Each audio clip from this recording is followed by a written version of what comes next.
এটাই বলা ছিল না না বলছি দাঁড়াও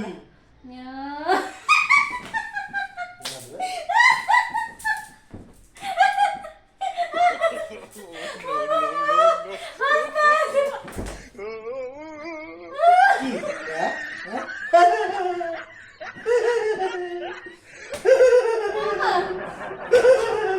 কি এটা কি কি আমি তোমাকে একটা কথা বলার ছিল কথা বলা ছিল তাহলে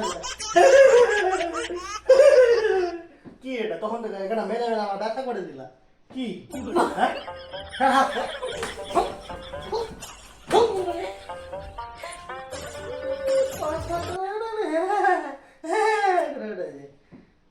পাগল ছাগলের দল দেখ নিশ্চিত